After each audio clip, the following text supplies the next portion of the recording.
La canne à sucre est une plante exigeante en éléments fertilisants.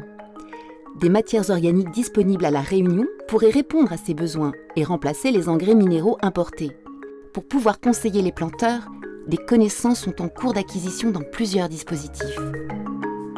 Outre ce conseil aux planteurs, la connaissance de l'impact environnemental de l'usage de ces matières organiques est un objectif des essais. Là, on est sur un site extrêmement instrumenté qui a été mis en place sur la station de la Mare du CIRAD, où on étudie comment les différents éléments de ces matières organiques évoluent dans ces différents compartiments.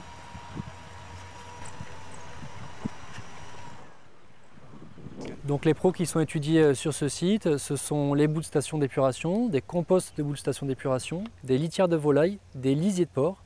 Et tous ces pros sont comparés à une fertilisation conventionnelle sous forme d'engrais.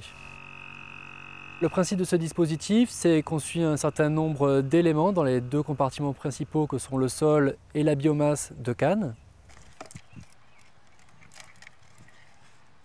Nous avons mis en place une série d'essais, 4 essais, dans différentes situations pédoclimatiques de l'île pour connaître l'effet fertilisant de ces matières organiques et pouvoir arriver à dire aux planteurs quelle quantité il faut apporter.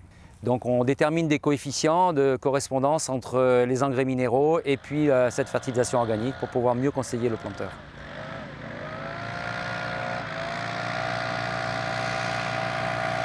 Le projet terreau, il a plus pour objectif de caractériser ces matières organiques, donc on appelle aussi MAFOR.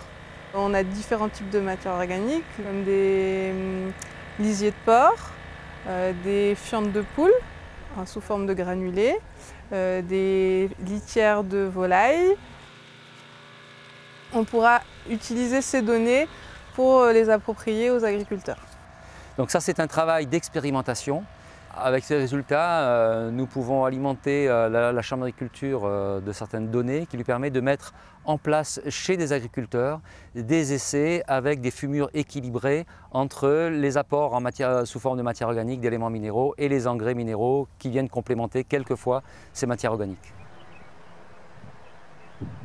Dans ces essais sont comparés plusieurs types de fertilisation. On a une fertilisation organique, avec une matière organique que l'agriculteur a envie de tester chez lui. Pour comparer les fertilisations, on a une modalité témoin qui est uniquement fertilisée avec de l'engrais minéral, et puis une parcelle où on a demandé à l'agriculteur quelle était sa pratique de fertilisation de la canne. Ces parcelles d'essai, elles sont assez grandes, elles font à peu près 75 mètres de long sur 20 mètres de large, et elles permettent l'aller-retour d'un tracteur, par exemple, qui épand une matière organique. Donc on se rapproche des conditions au champ réelles que connaissent les agriculteurs. On fait des analyses de sol chaque année, ce qui nous permet de déterminer la dose de matière organique à apporter pour voir si la canne a à long terme un effet sur le pH du sol ou sur d'autres caractéristiques agronomiques du sol. On va également faire une analyse comparative des coûts.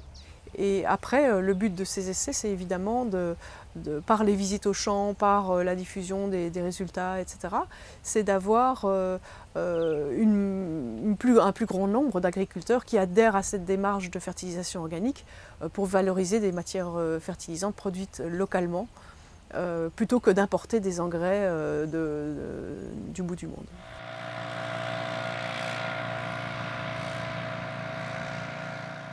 À l'échelle de la parcelle, on considère que les pratiques de fertilisation organique permettent d'une part évidemment de nourrir les cultures, mais également potentiellement d'augmenter les stocks de matière organique et donc les propriétés du sol. On pense notamment au stockage de carbone. À l'échelle territoriale ou à une échelle plus globale, le recyclage des produits organiques permet également de limiter notre impact environnemental à travers le recyclage, donc un traitement de ces produits qui n'est pas à faire, et surtout en se substituant à la production et au transport d'engrais.